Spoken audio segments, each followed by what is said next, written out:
Il y a des moments dans la vie où, même entouré de gens, on ressent un silence intérieur assourdissant. C'est comme si, soudain, toutes nos certitudes se dissipaient et que nous nous retrouvions devant un miroir qui ne nous montrait pas seulement notre visage, mais un regard qui nous interrogeait. Qui es-tu vraiment? Le nom qu'on t'a donné à la naissance? Le corps que tu portes aujourd'hui, mais qui change chaque année? Les idées que tu as, même si elles aussi se transforment avec le temps? Peut-être as-tu ressenti ce vide dans un instant apparemment banal? Te réveiller un matin et réaliser que tu vis en pilotage automatique, répétant les mêmes gestes, répondant aux mêmes personnes, faisant les mêmes promesses que tu ne tiens jamais. C'est un malaise étrange, presque douloureux, et pourtant profondément humain. Après tout, que signifie être moi? Cette question, simple à première vue, a toujours tourmenté ceux qui osaient approfondir leurs réflexions. Mais la plupart d'entre nous évitons de l'aborder, car, au fond, nous avons peur de ce que nous pourrions découvrir. Il est plus facile de traverser la vie en croyant n'être que le rôle que nous jouons. Le père, la mère, le professionnel, l'ami. Il est plus confortable d'accepter l'identité que la société nous a donnée, comme un uniforme que nous portons sans jamais nous demander qui se cache vraiment derrière. Mais quelque chose crie, même si ce n'est qu'à voix basse, cela ne peut pas être tout. Et c'est précisément cette inquiétude qui sépare ceux qui traversent la vie comme des somnambules de ceux qui s'éveillent à une compréhension plus profonde. Baruch Spinoza était l'un de ces rares êtres qui refusaient de vivre en pilotage automatique. Alors que beaucoup cherchèrent des réponses toutes faites dans les Écritures, la tradition ou l'autorité d'autrui, lui osait regarder la réalité en face, avec un regard qui ne demandait pas la permission de questionner. Ne croyez pas que ce fut facile ou sans conséquence. Spinoza a payé un lourd tribut pour ce courage. Il est né à Amsterdam en 1632, au sein d'une communauté juive d'immigrants portugais, marquée par une intense rigueur religieuse. Dès son plus jeune âge, il a fait preuve d'un esprit vif, capable de tout remettre en question, ce qui a fait de lui une cible de méfiance. Lorsqu'il a commencé à exprimer ses idées, le dialogue n'a pas eu de place. Il a été brutalement excommunié de sa communauté. Des insultes ont été proférées contre lui, comme s'il était un ennemi de Dieu. Il a perdu amis, famille et ses moyens de subsistance, et a été rejeté en marge de la société. Imaginez, vous, au début de la vingtaine, rejeté par tous ceux que vous aimez, par tous ceux qui vous ont accueillis. Nombreux sont ceux qui, face à cela, s'inclineraient, imploreraient pardon et renieraient leurs idées. Mais pas Spinoza. Il préférait vivre une vie simple, gagnant sa vie en polissant des verres de lunettes et de télescopes, plutôt que d'abandonner ce qu'il considérait comme la vérité. Il ne recherchait ni la célébrité, ni le pouvoir. Son foyer était modeste, et on raconte qu'il refusait des postes et des opportunités qui auraient pu lui apporter du prestige, car il ne voulait pas être corrompu. Un homme qui, en silence, a construit une pensée capable d'ébranler les fondements d'une vision du monde. Imaginez la force intérieure nécessaire pour cela. Et ici, je vous demande un instant d'attention particulière. Si vous êtes ici à écouter ces mots, c'est que, comme Spinoza, vous ressentez aussi cet appel à quelque chose de plus grand, à une compréhension plus profonde de vous-même. Alors, profitez-en, aimez et abonnez-vous à la chaîne, car c'est ici que vous trouverez ces réflexions qui n'ont pas peur d'aller plus loin, qui ne se contentent pas de réponses superficielles. Après cela, continuons ensemble, car ce voyage deviendra encore plus intense. Mais revenons à la question qui troublait Spinoza. Qui sommes-nous? Il observa la vie humaine et réalisa une chose qui nous trouble encore aujourd'hui. Nous vivons comme séparés de tout, comme des individus isolés, déconnectés du reste de l'univers. Nous souffrons parce que nous voulons contrôler l'incontrôlable, parce que nous souhaitons que les choses soient différentes de ce qu'elles sont, parce que nous nous sentons perdus dans un monde qui semble indifférent. Pour Spinoza, cette souffrance découle d'une erreur fondamentale de perception. Nous nous croyons différents du tout. Nous croyons que notre existence est séparée de ce qui nous entoure. Mais est-ce vrai? Considérez ceci.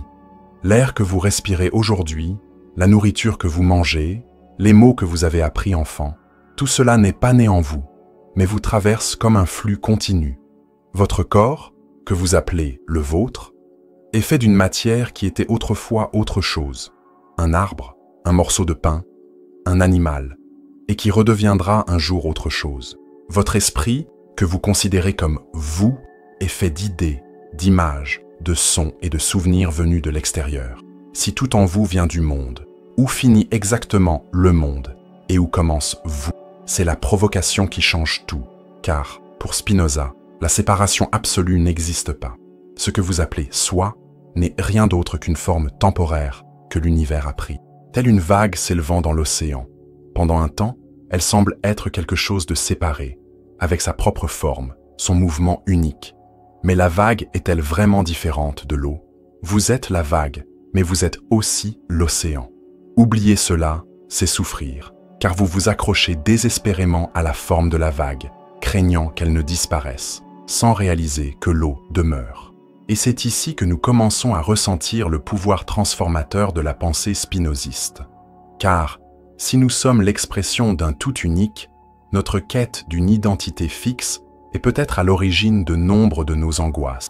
Peut-être cherchons-nous à nous accrocher à quelque chose qui, par nature, n'a jamais été figé.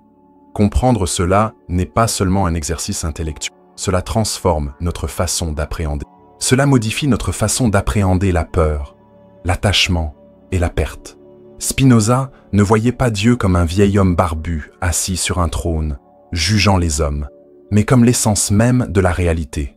Pour lui, Dieu était la nature, Deus sive natura.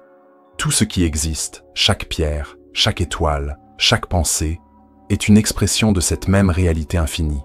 Cela peut paraître abstrait à première vue, mais considérez comment cette idée transforme notre mode de vie. Si tout ce qui existe fait partie du même corps, qu'est-ce que cela révèle de nous? Qu'est-ce que cela révèle des autres? De celui que vous jugez, de celui que vous aimez, de celui que vous détestez. Et il est inévitable que cette compréhension nous amène à considérer la vie de Spinoza différemment. Il n'était pas seulement un homme qui rejetait le dogme, il vivait comme s'il faisait véritablement partie de quelque chose de plus grand. Son humilité n'était pas un acte de vertu forcée, mais le reflet de quelqu'un qui comprenait que nous ne sommes que des modes passagers de cette réalité infinie. Cela modifie notre regard sur nos ambitions, nos peurs, notre attachement à la reconnaissance. Après tout, si l'on fait déjà partie de que faut-il de plus? Et c'est à ce moment-là que quelque chose commence à s'éveiller en nous. Car, si Spinoza a raison, si nous sommes vraiment l'expression d'un même tout, le véritable défi n'est peut-être pas de découvrir qui je suis, mais plutôt de me souvenir de ce que je suis déjà. Le problème est peut-être que nous l'oublions, et cet oubli est ce qui nous emprisonne. Et s'il était possible de vivre chaque jour avec ce souvenir vivace, non pas comme une idée lointaine, mais comme une sensation réelle, presque physique, c'est le tournant que Spinoza nous propose. Cesser de chercher un Dieu à part, cesser de s'accrocher à des identités figées, et commencer à réaliser que nous faisons, ici et maintenant, partie de quelque chose qui n'a pas de limite. Mais comprendre cela n'est pas seulement une question de philosophie, c'est une pratique de vie. Et c'est précisément parce qu'il a cherché à vivre selon cette philosophie que Spinoza est devenu, pour beaucoup, un homme dangereux. Car, réfléchissez-y, que se passe-t-il quand quelqu'un comprend qu'il ne doit rien aux institutions humaines pour se sentir complet? Que se passe-t-il quand quelqu'un réalise que le sacré est en tout, y compris en lui-même? Il devient libre, et les gens libres sont dérangeants. C'est peut-être pour cela que Spinoza a été rejeté, persécuté et craint. Mais, ironiquement, c'est précisément cette liberté que nous désirons le plus. Et il est impossible de parler de liberté sans approfondir ce que Spinoza entendait par « être libre ». Ce n'est pas faire ce que l'on veut, ce n'est pas obéir aveuglément à ses pulsions, mais quelque chose de bien plus profond. Comprendre comment tout est lié, percevoir les causes qui nous animent et, ce faisant, agir consciemment. Ce n'est qu'alors que nous pourrons cesser d'être esclaves de nos passions et de nos illusions et commencer à vivre sereinement. Spinoza comprenait que la plus grande prison humaine était l'ignorance de notre véritable nature. Et cette ignorance se manifeste de manière subtile dans notre façon de réagir aux émotions sans en comprendre l'origine, dans notre attachement aux choses et aux personnes, persuadés que notre bonheur réside en elles, dans notre quête désespérée de validation. Tout cela découle de l'idée que nous sommes des êtres isolés et fragiles, jetés dans un monde hostile. Mais et si cette vision n'était qu'une perspective erronée? Imaginez un poisson né au fond de l'océan et n'ayant jamais remonté à la surface. croyant que l'océan n'est que cette petite portion d'eau qu'il entoure. Il ignore qu'il est immergé dans quelque chose de bien plus vaste. Nous sommes ainsi prisonniers de nos propres drames, croyant n'être que nos histoires personnelles, inconscients de faire partie d'un tout infini. Spinoza nous invite à ce mouvement, remonter à la surface de la conscience et percevoir l'immensité dont nous faisons partie. Et pourquoi est-ce si important? Parce que tant que nous croyons n'être que ce petit « moi », tout nous menace. Un commentaire négatif nous détruit, une perte nous paralyse, un désir inassouvi nous rend malheureux. Mais lorsque nous commençons à réaliser que nous faisons partie de quelque chose de bien plus grand, le poids s'allège. Non pas parce que les problèmes disparaissent comme par magie, mais parce que notre perspective change. C'est comme regarder une carte et voir son quartier dans le contexte d'une ville entière. Soudain, les rues qui semblaient labyrinthiques prennent sens. Spinoza voulait que nous voyions nos vies dans cette carte plus grande de la réalité. Et voici une pause pour vous faire réfléchir. Quelle part de votre douleur provient de l'idée que tout tourne autour de vous? Combien de fois avez-vous souffert parce que vous attendiez que les autres agissent comme vous le souhaitiez, comme si le monde entier n'existait que pour vous faire plaisir? Spinoza dirait que c'est une illusion enfantine, non pas parce que votre douleur n'a pas d'importance, mais parce qu'elle découle d'une vision déformée de la réalité. Lorsque nous comprenons que nous faisons partie d'un tout où tout suit un ordre naturel, nous commençons à accepter les choses avec plus de sérénité. Cela ne signifie pas passivité. Beaucoup confondent la vision de Spinoza avec de la résignation, comme s'il disait « Ah, tout est déterminé, donc inutile d'agir ». Or, c'est tout le contraire.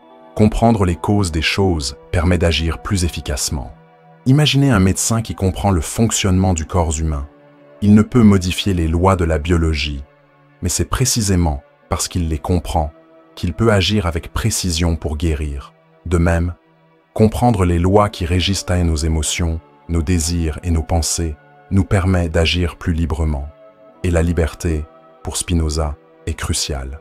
Nous nous croyons libres lorsque nous suivons nos désirs, mais c'est une illusion.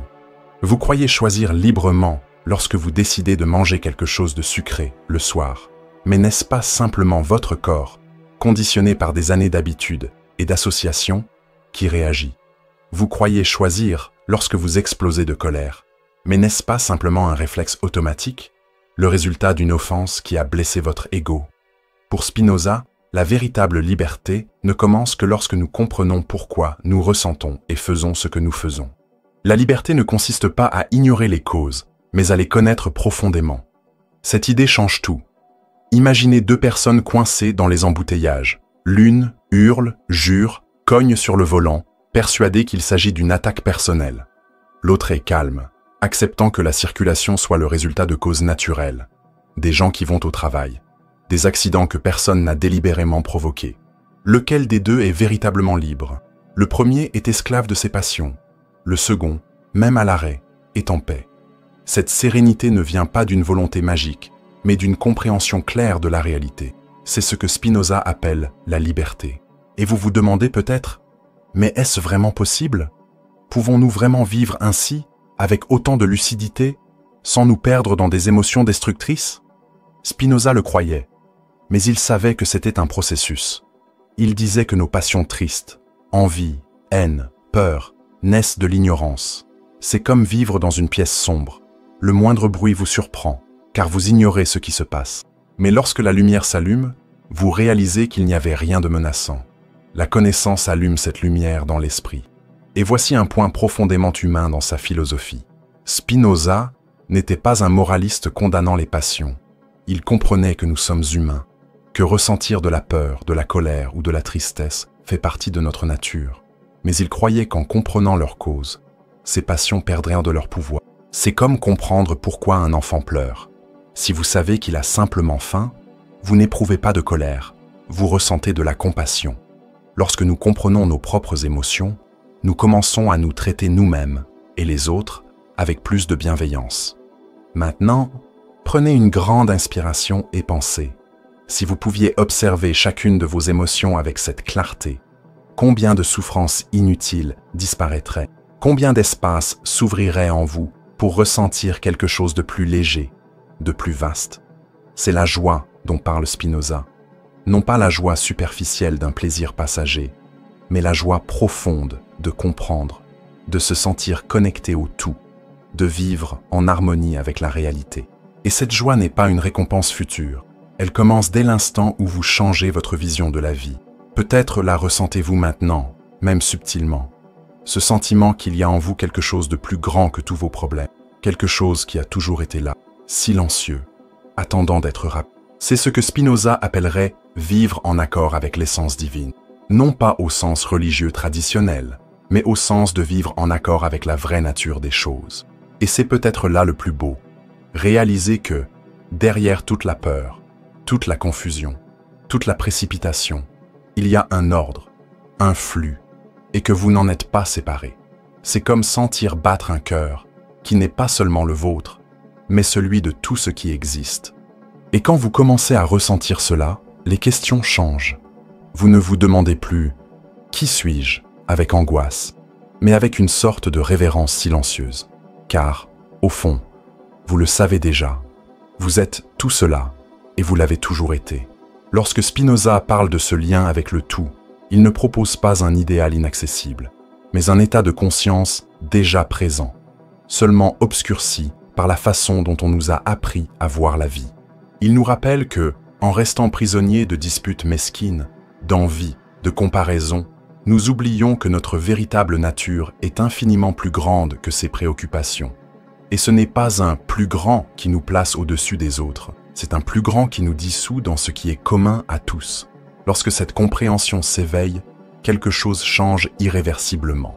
C'est comme si un voile se levait de nos yeux, et que nous commencions à voir non seulement ce qui est devant nous, mais le sens profond de chaque chose. Avez-vous déjà vécu un moment où même au cœur d'un problème, vous avez ressenti une étrange paix, comme si quelque chose en vous vous murmurait « Cela aussi en fait partie ?» Peut-être est-ce arrivé en contemplant le ciel, en écoutant de la musique ou simplement en restant assis en silence. Spinoza appelait cela une intuition de l'ordre naturel des choses. C'est un aperçu de ce qu'il considérait comme la véritable liberté, la capacité d'être en harmonie avec ce qui est, plutôt que de lutter contre l'immuable. Et cet état ne nous rend pas apathiques. Au contraire, il éveille une force intérieure bien plus grande, car vous cessez de gaspiller votre énergie à essayer de changer ce qui est hors de votre portée et la diriger vers ce que vous pouvez réellement transformer, vous-même. Mais ne vous y trompez pas, cette compréhension ne s'acquiert pas simplement par la lecture. Spinoza n'a jamais eu l'intention de créer une philosophie destinée uniquement à être mémorisée ou discutée dans les cercles universitaires. Pour lui, la philosophie était un exercice quotidien, presque une pratique spirituelle, même s'il rejetait la religiosité traditionnelle. Il s'agissait de vivre en accord avec la réalité, et non contre elle. C'est un processus qui commence au plus profond de soi. Observer ses propres pensées, remarquer d'où elles surgissent, comprendre les causes de ses désirs, et petit à petit, se libérer des chaînes invisibles qui nous entravent sans même nous en rendre compte. Et, en un sens, cette pratique est un acte de courage, car vivre ainsi exige de renoncer à de confortables illusions. Il est plus facile de croire que nous sommes victimes du destin, que l'univers est injuste, que tout conspire contre nous.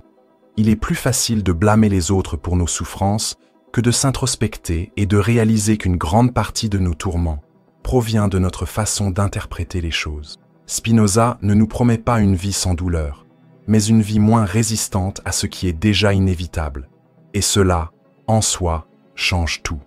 Il est curieux de penser qu'un homme du XVIIe siècle, isolé, polissant des lentilles pour survivre, ait pu créer une pensée aussi contemporaine. Mais c'est peut-être précisément cette simplicité de vie qui lui a donné la lucidité nécessaire pour voir ce que beaucoup d'entre nous oublient. Il n'était pas distrait par des ambitions grandioses ou des luttes de pouvoir. Il ne s'intéressait qu'à la compréhension. Et peut-être est-ce là une invitation pour nous aussi. Ralentir, observer, réfléchir. À quand remonte la dernière fois où vous vous êtes vraiment arrêté pour savourer la vie sans précipitation, sans jugement, en laissant simplement les choses telles qu'elles sont? Il est intéressant de noter que plus nous comprenons la vision de Spinoza, plus nous réalisons que cette question « Qui sommes-nous » pourrait ne jamais avoir de réponse définitive, et c'est précisément pourquoi elle est si fascinante. Nous ne sommes pas quelque chose de fixe, de fermé, de fini. Nous sommes mouvement, changement constant, expression fugace de quelque chose d'éternel. C'est peut-être pourquoi, même après avoir saisi intellectuellement l'idée, elle continue de nous émouvoir. Car, au fond, ce n'est pas seulement une explication de la réalité, c'est une invitation à vivre la vie d'une toute nouvelle manière. Alors, quand vous vous regarderez dans le miroir demain matin, il serait peut-être judicieux de vous rappeler ceci. Ce visage que vous voyez, avec ses cicatrices, ses histoires, ses attentes, n'est qu'une forme temporaire de quelque chose d'infiniment plus grand. Cela ne vous diminue pas, au contraire, cela vous enrichit. Vous n'êtes pas seulement cette personne qui porte aujourd'hui un nom, un corps et un ensemble de pensées, vous êtes une partie vivante de la structure même de l'univers. Et si cela n'est pas libérateur, quoi d'autre pourrait l'être? C'est peut-être pour cela que, même après des siècles, Spinoza continue de nous toucher, parce qu'il nous offre ce qu'aucune promesse religieuse, aucun succès matériel, aucune célébrité ne peuvent offrir. La possibilité d'une paix qui ne dépend de rien d'extérieur. Ce n'est pas une paix qui nie la vie, mais une paix qui l'embrasse pleinement, avec toutes ses souffrances et ses joies, car elle comprend que tout fait partie d'un même tout. Et lorsqu'on commence à ressentir cela, on réalise que la question « Qui sommes-nous » n'a plus besoin de réponse définitive, car, au fond, on vit déjà la réponse, à chaque respiration, à chaque pensée, à chaque instant. Et c'est à ce stade que la pensée de Spinoza devient encore plus fascinante, car elle ne se contente pas de nous dire qui nous sommes, mais nous incite à réfléchir à la manière de vivre en conséquence. Si nous faisons partie d'un tout infini, si nous sommes l'expression de la même substance que nous appelons Dieu ou la nature, alors nos actions, nos choix et même nos émotions prennent un sens nouveau. Comprendre cela, c'est pénétrer un domaine encore plus profond, où la question de la liberté humaine devient inévitable. Car il ne suffit pas de savoir que nous faisons partie du tout, il faut comprendre comment vivre pleinement avec cette conscience. Pour comprendre la puissance des idées de Spinoza, il faut d'abord ressentir le poids du monde contre lequel il s'est élevé.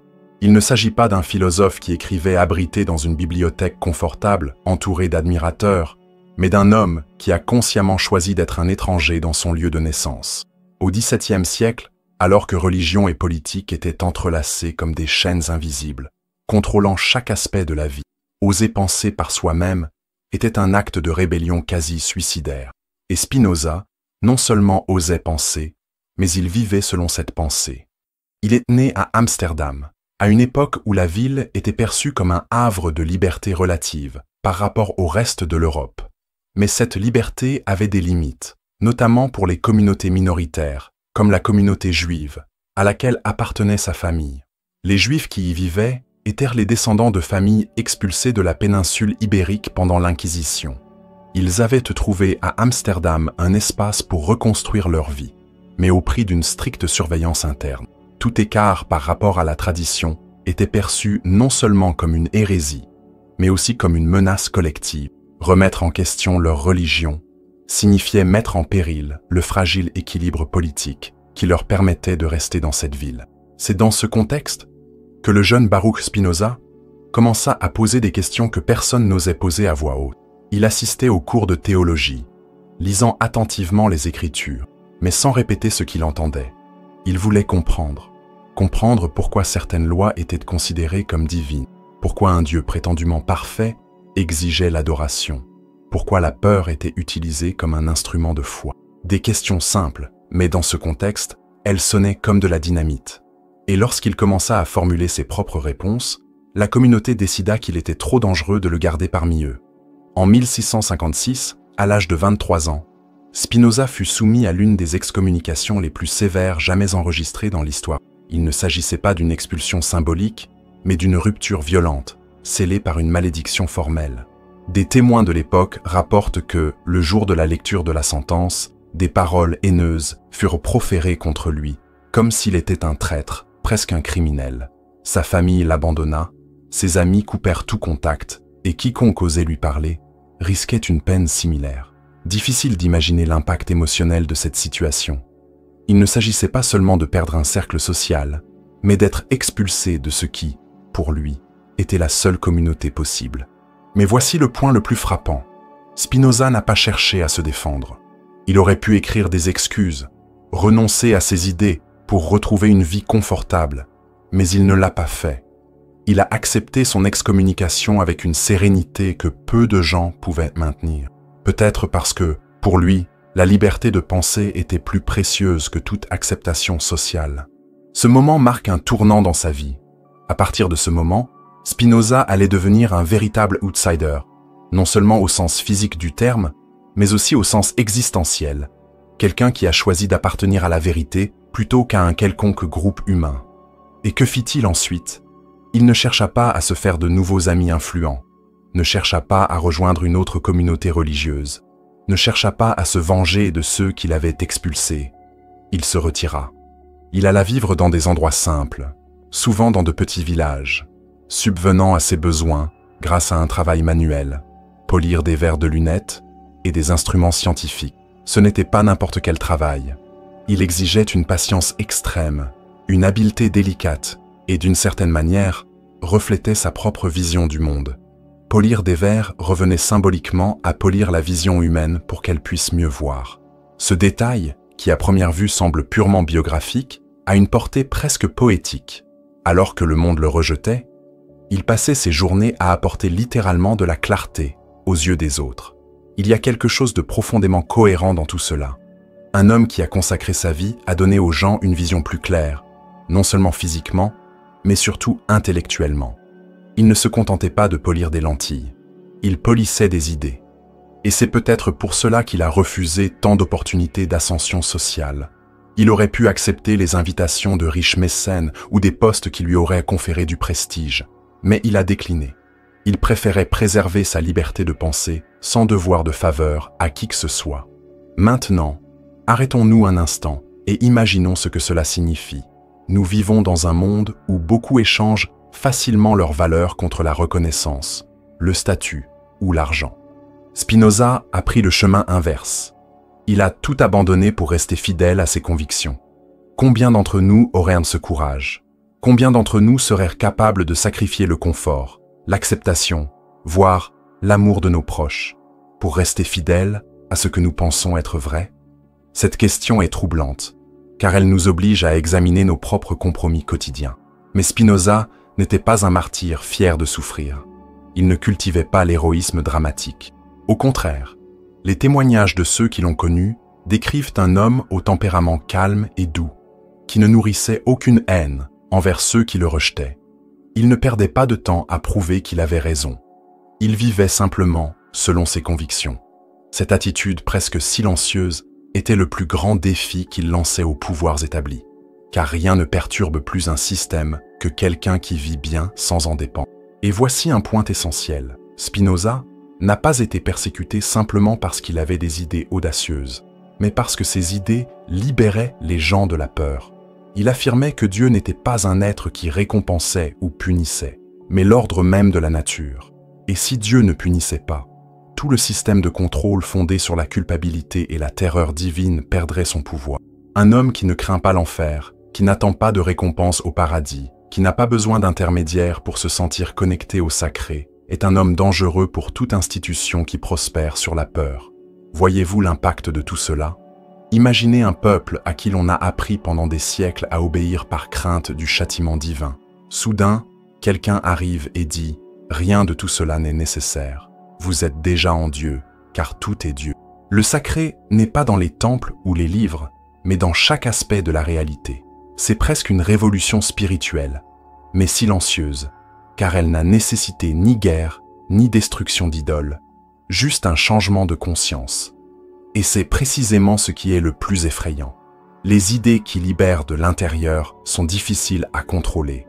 Et pourtant, Spinoza n'a jamais cherché à imposer sa vision. Il écrivait clairement, logiquement, presque mathématiquement, car il croyait que la vérité n'avait pas besoin de propagande agressive, seulement de ceux qui étaient prêts à la comprendre. Ses livres circulaient discrètement, souvent interdits, copiés en secret. Mais peu à peu, ils ont commencé à atteindre des personnes qui, comme lui, sentaient que quelque chose clochait dans la façon dont la religion et la politique emprisonnaient les esprits. Il est frappant de constater à quel point sa vie reflète l'essence de sa pensée. Une existence simple, sans luxe, sans ambition de gloire, mais profondément libre. Et c'est peut-être ce qui nous touche le plus aujourd'hui. Car, dans un monde qui nous pousse constamment à prouver notre valeur par des réalisations visibles, Spinoza nous rappelle que la véritable grandeur peut résider précisément à l'opposé, vivre authentiquement, même lorsque personne ne nous applaudit. Et quand on pense au prix qu'il a payé, impossible de ne pas éprouver un profond respect. Il n'a pas seulement écrit sur la liberté, il l'a vécue, non pas de manière romantique ou idéalisée, mais de manière concrète, avec toutes les conséquences que cela impliquait. Et c'est peut-être pour cela que ces mots continuent de résonner si longtemps, parce qu'ils émanent non seulement d'un esprit brillant, mais aussi d'un homme qui a eu le courage d'harmoniser pensée et vie, même si cela impliquait de perdre tout ce que la plupart considéraient comme essentiel. En comprenant qui était Spinoza, nous commençons à mieux saisir la puissance des idées qu'il défendait. Ce n'était pas seulement une philosophie abstraite, c'était une invitation à voir le monde sous un angle totalement nouveau, capable de nous libérer de nos peurs les plus profondes. Mais pour cela, il nous faut d'abord comprendre quelle était exactement cette vision qui scandalisait tant les contemporains. Après tout, quelle idée pouvait être si puissante qu'elle valait la peine de tout perdre? Peu d'idées furent aussi révolutionnaires, et en même temps aussi simples que l'affirmation de Spinoza. Dieu est la nature, non pas un Dieu qui observe de loin, assis sur un trône, jugeant nos actions, tel un souverain sévère, mais un Dieu qui est l'essence même de tout ce qui existe. Chaque pierre, chaque arbre, chaque pensée, chaque étoile. Pour beaucoup de son époque, cette idée fut un scandale. Car, si Dieu est tout, alors, il n'est pas un quelqu'un doté de volontés humaines. Il n'intervient ni pour récompenser, ni pour punir. Il n'exige pas d'adoration. Il ne négocie pas. Et, sans ces caractéristiques humaines projetées sur lui, toute la structure du pouvoir religieux, qui reposait sur la peur et l'obéissance aveugle, commença à s'effondrer. Mais avant de rejeter cette idée comme une simple provocation contre la religion, il faut en comprendre la profondeur. Spinoza n'était pas un athénie en Dieu. Au contraire, il vouait une immense révérence au divin, mais à un divin irréductible à une figure humaine. Pour lui, utiliser le mot « Dieu » était une manière d'exprimer le mystère et la grandeur de la réalité dans son ensemble. L'univers, dans son ordre et son infinité, et Dieu, l'appeler nature, était simplement une façon de rappeler qu'il n'y a rien en dehors de lui. Il n'y a pas de au-delà, pas de là-bas.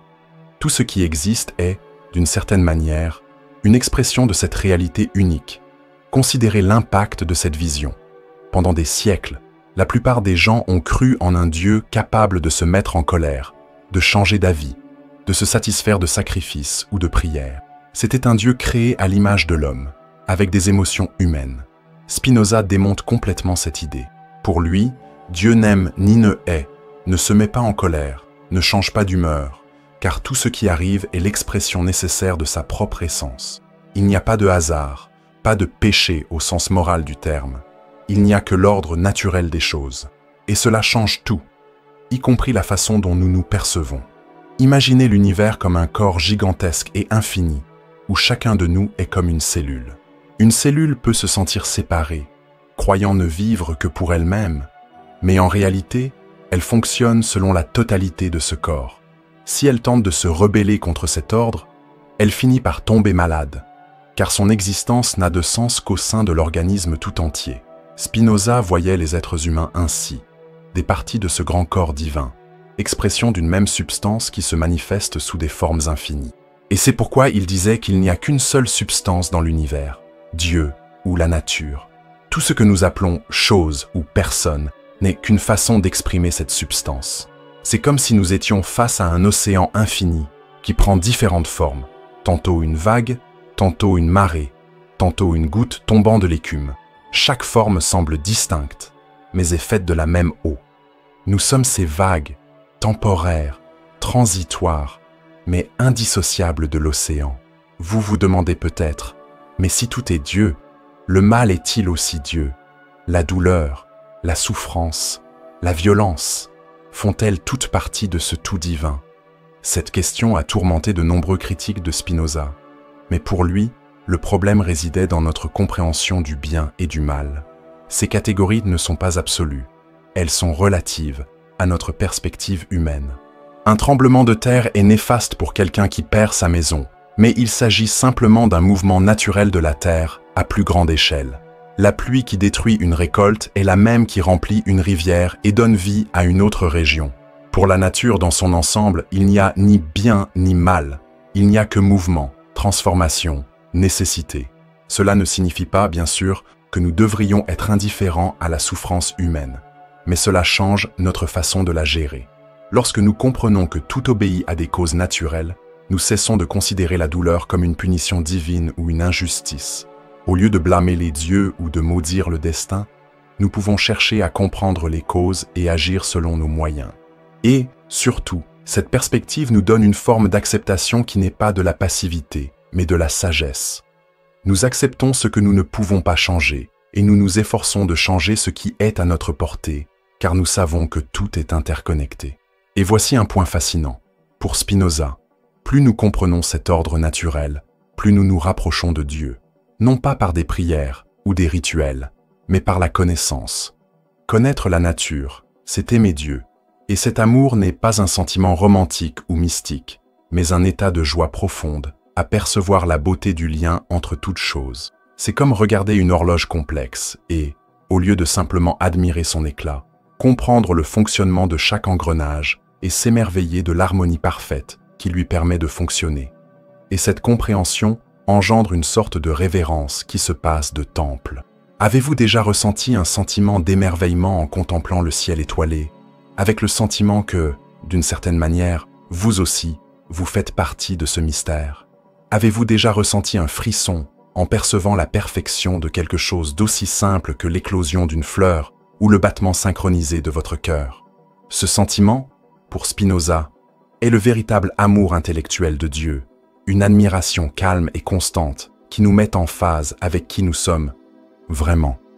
Mais ne nous y trompons pas. Cette vision ne fait pas de nous des êtres passifs, s'attendant à ce que tout se fasse sans effort.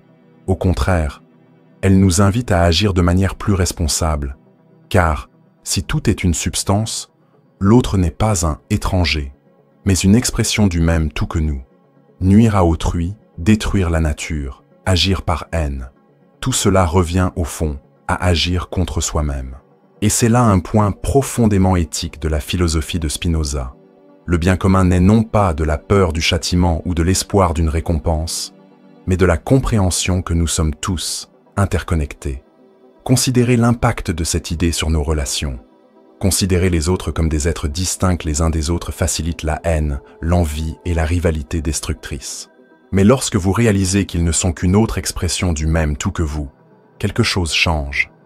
Il ne s'agit pas de devenir un saint qui aime tout le monde inconditionnellement, mais de comprendre, presque rationnellement, que la vraie joie n'est possible que lorsque ce qui nous entoure s'épanouit également. Il est curieux de constater à quel point cette vision, apparemment si philosophique, touche profondément à des aspects pratiques de nos vies. Combien de nos conflits personnels naissent de l'idée de séparation? Combien de fois nous sentons-nous seuls, effrayés, précisément parce que nous nous croyons isolés du reste du monde? Spinoza nous rappelle que cette solitude est, en grande partie, une illusion mentale. Car, même lorsque nous nous sentons isolés, nous restons connectés au tout, respirant le même air, vivant dans le même flux de causes et d'effets qui relie tout. Et c'est là que nous commençons à réaliser à quel point cette vision peut transformer notre relation à nous-mêmes. Si nous sommes les vagues d'un même océan, il est absurde de nous haïr pour ce que nous sommes. Il est absurde de lutter contre notre propre nature, car tout en nous n'est qu'une expression nécessaire de ce tout. Cela ne signifie pas que nous ne pouvons pas changer, mais le véritable changement vient de la compréhension et non de la culpabilité. C'est comme une plante qui pousse de travers.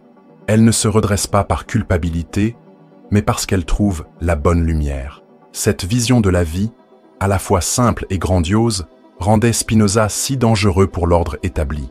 Car un homme qui se sent partie intégrante d'un tout n'est pas facilement dominé par la peur. Il n'a pas besoin de promesses de paradis, ni de menaces d'enfer. Sa paix vient de quelque chose que personne ne peut lui enlever, la compréhension de l'ordre naturel des choses. Et lorsqu'un homme trouve cette paix, il devient libre d'une manière qui perturbe profondément ceux qui cherchent à le contrôler. Et au fond, c'est peut-être ce qui nous fascine le plus dans la philosophie spinoziste. Elle ne nous demande pas de croire en quoi que ce soit par une foi aveugle. Elle nous invite à observer, à penser, à ressentir, et par nous-mêmes, à réaliser que nous faisons déjà partie de quelque chose d'infini. Et lorsque cette prise de conscience commence à grandir en nous, un nouveau type de vie devient possible, une vie moins guidée par la peur et davantage par la joie d'exister. Lorsque Spinoza affirme que tout est une seule substance, nous sommes confrontés à l'une des questions les plus déroutantes. Si nous ne sommes que des modes de cette substance infinie, qui sommes-nous, après tout? Cette question n'est pas seulement philosophique, elle nous touche profondément, car toute notre vie tourne autour de l'idée d'être distinct, unique, séparé des autres. Nous nous présentons par des noms, nous nous enorgueillissons de nos histoires, nous nous identifions à nos goûts et à nos opinions comme s'ils étaient des repères. Mais qu'en est-il si tout cela n'était qu'une forme passagère, comme un dessin sur le sable avant la marée montante? Pour Spinoza, notre individualité existe, mais pas de la manière dont nous l'imaginons. Elle est réelle, mais relative.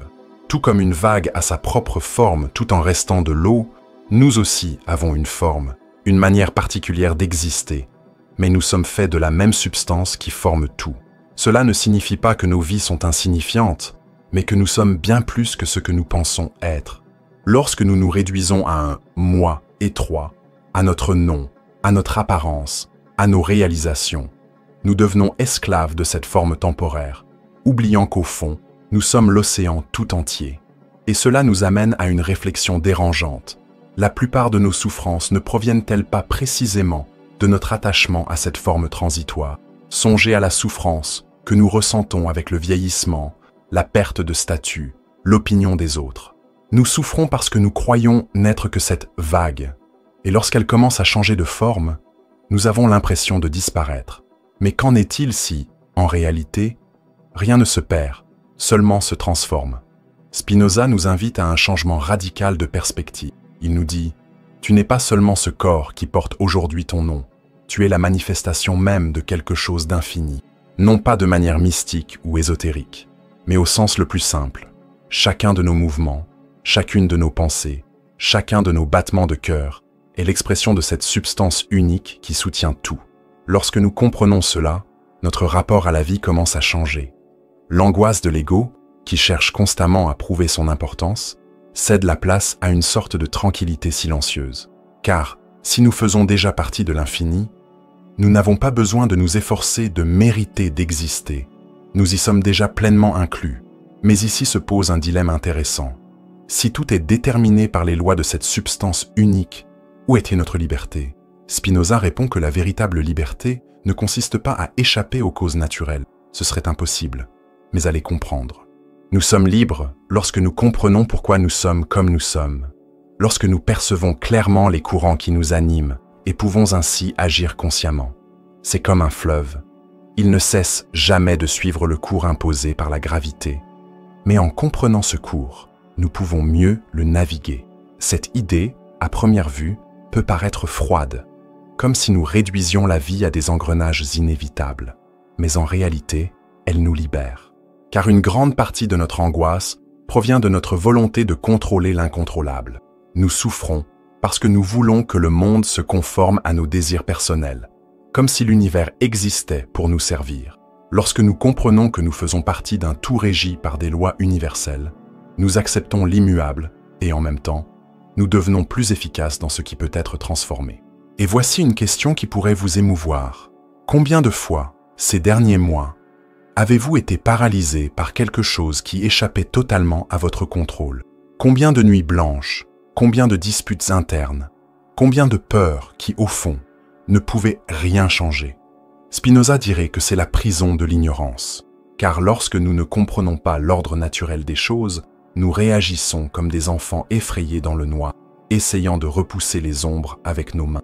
Mais lorsque nous ouvrons la lumière de la compréhension, nous réalisons que nombre de ces ombres n'étaient jamais des monstres, mais simplement des projections de notre esprit. Et c'est précisément cette compréhension qui transforme notre rapport à nous-mêmes.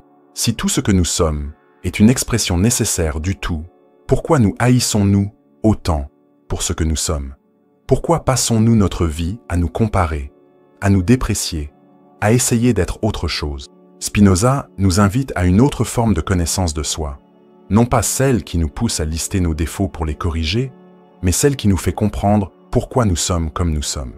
Et, dans la compréhension, l'acceptation surgit naturellement, non pas comme une résignation paresseuse, mais comme un premier pas vers une véritable transformation. Car, contrairement à ce que beaucoup pensent, accepter ne signifie pas abandonner. Accepter signifie cesser de lutter contre la réalité et commencer à agir en harmonie avec elle. C'est comme ramer avec le courant. On continue d'avancer, mais avec beaucoup moins d'efforts. Et dans ce mouvement, quelque chose de profond se produit. Nous commençons à ressentir de la joie. Non pas la joie fugace d'un plaisir momentané, mais la joie qui naît de l'harmonie avec qui nous sommes vraiment.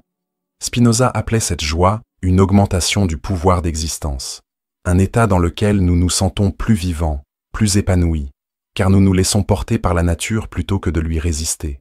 Et peut-être avez-vous déjà ressenti cela. Un moment où tout semblait logique, même sans pouvoir expliquer pourquoi. Un moment où, pendant quelques secondes, vous avez oublié de vous comparer, de vous inquiéter, et vous avez simplement eu le sentiment de faire partie de la vie. Ces moments sont rares, car, la plupart du temps, nous sommes prisonniers de l'illusion de l'ego, essayant de maintenir une identité rigide. Mais plus nous comprenons la vision de Spinoza, plus ces moments peuvent devenir constants, jusqu'à cesser d'être des moments pour devenir un état d'esprit. Et cela nous amène à une réflexion inévitable. Si nous faisons déjà partie de ce tout infini, comment pouvons-nous vivre en harmonie avec cette vérité? Comment pouvons-nous regarder les autres, le monde, nous-mêmes, en sachant que rien n'est véritablement séparé? C'est le grand changement que nous offre la philosophie spinoziste. Non seulement un changement de pensée, mais un changement de vie. Car lorsque nous cessons de nous considérer comme des êtres isolés et comme des expressions d'un même corps universel, tout change. Nos désirs, nos peurs, nos relations. Et c'est ici que nous commençons à toucher à quelque chose d'encore plus profond.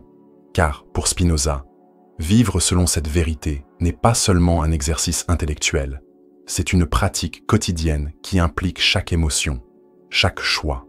C'est le chemin vers la véritable liberté, non pas la liberté de faire ce que l'on veut, mais la liberté d'être qui l'on est vraiment, libéré des chaînes invisibles de la peur et de l'illusion. Quand on pense à la liberté, on imagine presque toujours la possibilité de faire ce que l'on veut, de suivre ses impulsions sans restriction, de vivre sans que personne ne nous dicte quoi faire. Mais Spinoza nous propose une conception de la liberté bien plus profonde et en même temps bien plus stimulante. Être libre, ce n'est pas faire ce que l'on veut, mais comprendre pourquoi on veut ce que l'on veut. À première vue, cela peut sembler un jeu de mots, mais si l'on prend le temps de considérer le poids de cette idée, elle transforme radicalement notre façon de vivre. Considérez ceci. Combien de décisions que vous qualifiez de libres ne sont en réalité que des réactions automatiques? Combien de vos désirs vous ont été inculqués dès l'enfance, façonnés par la publicité, l'approbation des autres, la peur du rejet? Vous pensez choisir librement lorsque vous achetez quelque chose, mais ne faites-vous pas simplement répéter le désir que la société a implanté en vous? Nous nous croyons maîtres de notre volonté, mais pour Spinoza, la plupart d'entre nous vivons comme des marionnettes soumises à des causes que nous ne percevons même pas. Et tant que nous ne comprenons pas ces causes, il n'y a pas de véritable liberté, il n'y a qu'illusion. Spinoza comparait cet état d'ignorance à un homme qui, poussé par le courant, croit nager de son plein gré. Il se sent autonome, mais en réalité, il est emporté par le courant. C'est ainsi que nous réagissons à nos émotions sans en connaître l'origine. Nous nous mettons en colère et nous justifions en disant que l'autre nous a provoqués. Nous ressentons de l'envie et appelons cela motivation. Nous désespérons face aux pertes comme s'il s'agissait de tragédies injustes, sans comprendre que tout obéit à un ordre de cause et d'effet, indépendant de notre volonté. Et pourtant, Spinoza ne nous condamne pas pour cela. Il comprend que c'est le point de départ pour chacun de nous.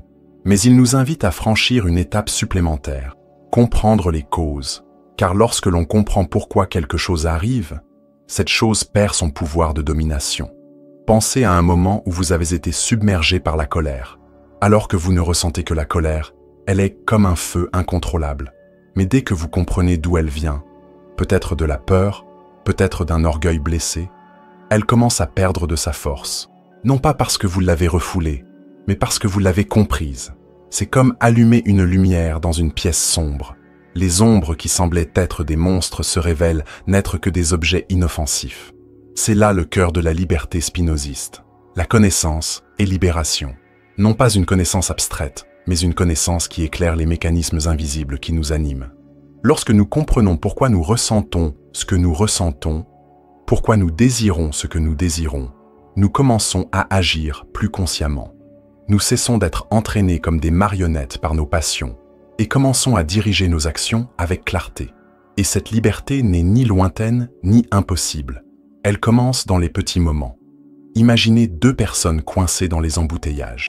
L'une hurle, cogne le volant, insulte tout le monde autour d'elle, comme si chaque voiture était un ennemi personnel. L'autre prend une grande inspiration, accepte qu'il ne peut rien faire pour changer la situation et en profite peut-être pour écouter de la musique ou réfléchir. Lequel est le plus libre? Le premier est esclave de sa colère. Le second, même coincé au même endroit, est en paix. Mais Spinoza n'idéalisait pas une vie sans émotion. Il savait que les sentiments sont inévitables. Nous faisons partie de la nature et, à ce titre, sommes soumis à ses lois. Il propose non pas d'éliminer les émotions, mais de les transformer. Il disait que les passions tristes, telles que l'envie, la haine et la peur, naissent lorsque nous sommes prisonniers d'une vision limitée de la réalité, lorsque nous ne comprenons pas les causes des choses. Mais à mesure que nous acquérons une connaissance plus approfondie, ces passions cèdent la place à une forme de joie qui nous fortifie, car elle naît de la compréhension et non de l'illusion. Et cette joie n'est pas superficielle. Ce n'est pas l'euphorie d'une bonne nouvelle, ni l'excitation d'un plaisir passager. C'est une joie calme et stable, ce que Spinoza appelait la joie active, un état dans lequel nous nous sentons plus vivants, parce que nous sommes en harmonie avec qui nous sommes vraiment. C'est comme la sensation d'un arbre poussant vers le soleil, non pas parce qu'on le lui a ordonné, mais parce qu'il est dans sa nature de rechercher la lumière. Et voici une question simple. Combien de vos joies vous appartiennent vraiment? Combien ne dépendent pas de l'approbation des autres, de réalisations extérieures, de choses que vous ne pouvez pas contrôler? Et que se passe-t-il lorsque ces choses disparaissent? La joie décrite par Spinoza est indépendante de tout cela, car elle naît du simple acte de compréhension. C'est un état intérieur, que personne ne peut vous enlever, car il est ancré dans la connaissance de la réalité. Cela peut paraître abstrait, mais à bien y regarder, nous avons tous vécu des moments comme celui-ci, même bref. Vous souvenez-vous d'un moment où vous avez accepté une situation difficile avec une sérénité inattendue?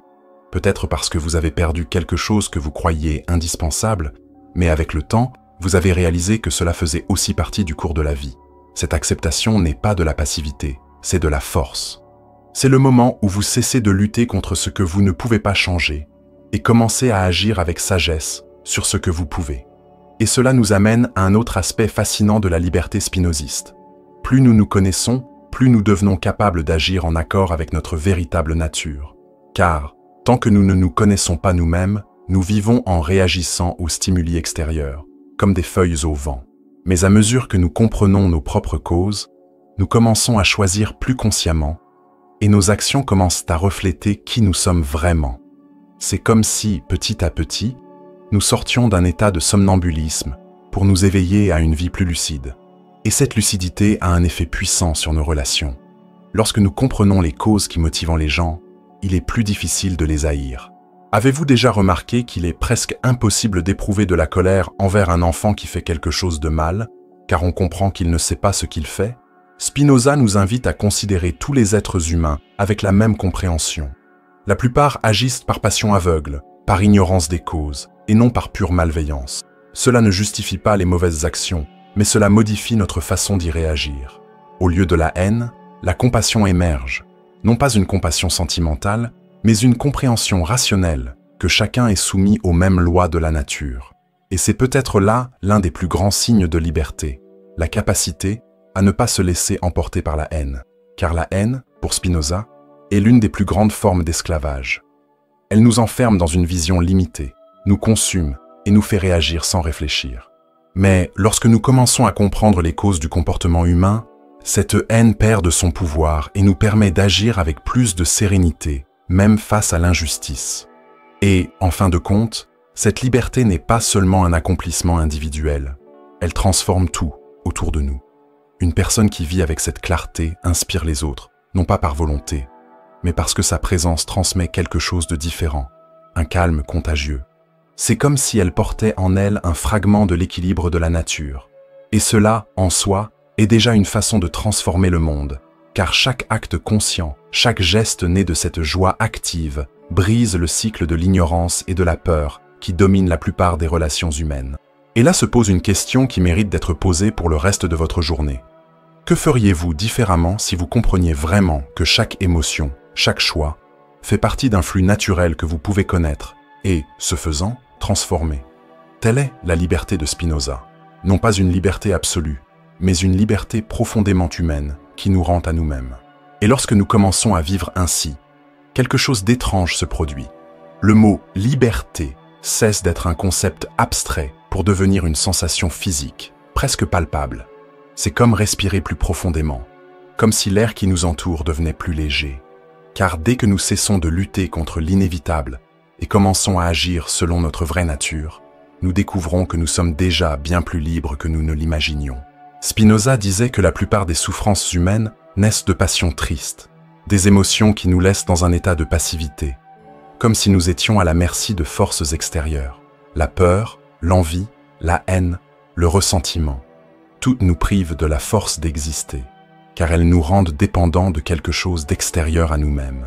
Et, pour Spinoza, la dépendance à ce que nous ne pouvons contrôler est la pire forme d'esclavage. Pensez à la peur.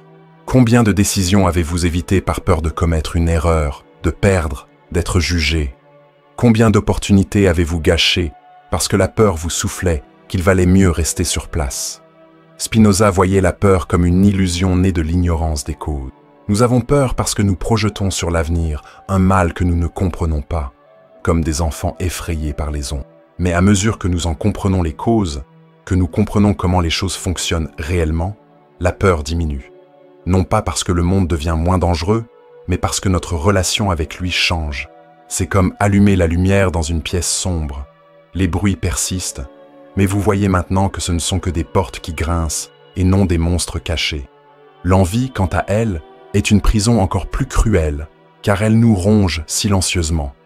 Combien de fois vous êtes-vous comparé à quelqu'un et avez-vous ressenti une douleur intense parce que le succès de l'autre semblait diminuer votre valeur? Spinoza voyait l'envie comme une expression de faiblesse, car elle naît de l'illusion de notre séparation. Si nous comprenions que nous sommes tous des expressions d'un même tout, le succès de l'autre ne serait pas une menace, mais la continuation de la même force qui nous soutient. C'est comme un arbre dont les branches se réjouissent lorsqu'une autre fleurit, car, au fond, la sève qui nourrit l'une est la même que celle qui nourrit l'autre. Et la haine, pour Spinoza, peut être la plus destructrice de toutes les passions tristes. La haine non seulement nous lie à l'objet haï, mais nous ronge intérieurement. Elle nous consume comme un feu qui, avant de brûler l'autre, nous brûle nous-mêmes. Et pourtant, elle surgit facilement car, ignorant les causes, nous rejetons sur l'autre la responsabilité de tout ce qui nous déplaît. Mais lorsque nous commençons à comprendre que chacun agit selon les causes qui le déterminent, la haine perd son pouvoir. On peut désapprouver un acte, on peut agir pour le corriger, mais sans cette rage qui détruit de l'intérieur. Spinoza nous montre que ces passions nous emprisonnent parce qu'elles nous rendent passifs. Elles nous entraînent comme des feuilles au vent, nous font réagir sans réfléchir, nous asservissent à des choses que nous ne pouvons contrôler. Mais il existe un autre type d'émotion qui nous fortifie, qui nous redonne le pouvoir d'exister plus pleinement, la joie active. Il est important de comprendre ici que cette joie n'est pas l'euphorie passagère d'une victoire ou de l'atteinte d'un objectif. Elle est un état plus profond, qui apparaît lorsque nous développons notre capacité à comprendre et à agir selon notre nature. Spinoza disait que chaque fois que nous comprenons une cause, chaque fois que nous dépassons la passivité et devenons plus actifs, nous ressentons cette joie. C'est comme un muscle qui se renforce lorsqu'il est utilisé correctement. Prenons un exemple simple. Vous vous mettez en colère contre quelqu'un qui vous traite mal. Si vous réagissez immédiatement, en criant ou en vous éloignant avec ressentiment, vous êtes animé par la passion. Mais si vous prenez une grande inspiration, observez et comprenez que cette personne agit peut-être ainsi par peur, par insécurité ou parce qu'elle a été élevée de cette façon, quelque chose change. Vous pouvez toujours vous éloigner, vous pouvez vous protéger, mais faites-le avec sérénité et non avec haine. Cette compréhension, ce moment où vous percevez la cause, est déjà une joie active, car, à cet instant, Vous avez cessé d'être esclave de vos émotions et avez pris le contrôle. Et c'est curieux comme cette joie peut surgir dans les moments les plus simples. Je me souviens d'une nouvelle qui illustre parfaitement cela. Un jour, un homme vit un voisin jeter des ordures devant chez lui. Sa première réaction fut la colère, l'envie d'exiger des explications. Mais avant d'agir, il s'arrêta, prit une inspiration et se demanda « Pourquoi a-t-il fait ça ?» Il découvrit plus tard que le voisin pensait que l'espace était public et que tout le monde pouvait l'utiliser. L'homme expliqua calmement la situation et le voisin s'excusa. Il n'y eut ni dispute, ni ressentiment, juste de la compréhension. Cela paraît banal, mais c'est exactement ce que Spinoza voulait dire. Chaque fois que nous choisissons la compréhension plutôt que la réaction aveugle, nous augmentons notre pouvoir d'exister. Et ce sentiment de force tranquille est la véritable joie. Cette joie se manifeste également lorsque nous reconnaissons que nous faisons partie de quelque chose de bien plus grand. Avez-vous déjà ressenti cette paix que procure la contemplation de la mer ou d'un ciel étoilé? C'est comme si, l'espace d'un instant, tout le poids de la vie s'allégeait, car vous vous rappelez que vous faites partie de quelque chose de grandiose. Ce sentiment, pour Spinoza, est un aperçu de ce qu'il appelait l'amour intellectuel pour Dieu. Non pas un amour romantique ou dévotionnel, mais la joie sereine de réaliser que tout est lié, que chacun de nos gestes s'inscrit dans un ordre supérieur. Et le plus transformateur dans tout cela est peut-être de réaliser que cette joie ne dépend de rien ni de personne extérieure à soi. Elle naît d'un mouvement intérieur, d'une vision plus claire de la vie. Quand on comprend que les choses arrivent par nécessité naturelle et que les autres agissent selon les causes qui les déterminent, on cesse de se sentir victime du hasard et on commence à ressentir une forme de liberté que personne ne peut nous enlever. Et plus nous cultivons cette joie, moins nous accordons de place aux passions tristes. Non pas que les émotions négatives disparaissent complètement, mais parce qu'elles perdent leur pouvoir. C'est comme ouvrir une fenêtre dans une pièce sombre. La lumière n'élimine pas ce qui est à l'intérieur, mais elle change notre façon de voir les choses. L'envie se dissipe parce que nous réalisons que l'autre ne nous menace pas. La peur diminue parce que nous comprenons que l'avenir obéit aux lois naturelles. La haine s'estompe parce que nous reconnaissons que chacun est soumis aux mêmes causes que nous. Et ce faisant, nous commençons à expérimenter ce que peu de gens connaissent réellement. Une paix active. Ce n'est pas la paix apathique de ceux qui s'isolent du monde, mais la paix de ceux qui agissent clairement, qui choisissent consciemment, qui sont en harmonie avec leur propre nature. C'est une paix qui nous fortifie, qui nous rend plus vivants, car elle naît de la connaissance et non de la fuite. Et lorsque nous vivons ainsi, quelque chose change non seulement en nous, mais aussi dans tout ce qui nous entoure. Ceux qui vivent dans la joie active deviennent comme un centre de gravité. Ils ne se laissent pas entraîner par les passions des autres et aident souvent les autres à se calmer. C'est comme s'ils portaient en eux un peu de l'équilibre de l'univers. Et c'est peut-être là la plus grande contribution que nous puissions apporter au monde. Être un point de lucidité au milieu du chaos. Et c'est à ce moment-là que nous commençons à comprendre de manière presque physique que la vraie liberté et la vraie joie sont indissociables. Car, pour Spinoza, être libre ne signifie pas seulement penser ce que l'on veut, mais ressentir d'une manière qui nous renforce, qui accroît notre pouvoir d'exister. Et cette joie est le signe que nous sommes en harmonie avec notre nature, avec l'ordre du tout. Et à mesure que cette joie grandit, une prise de conscience encore plus profonde émerge.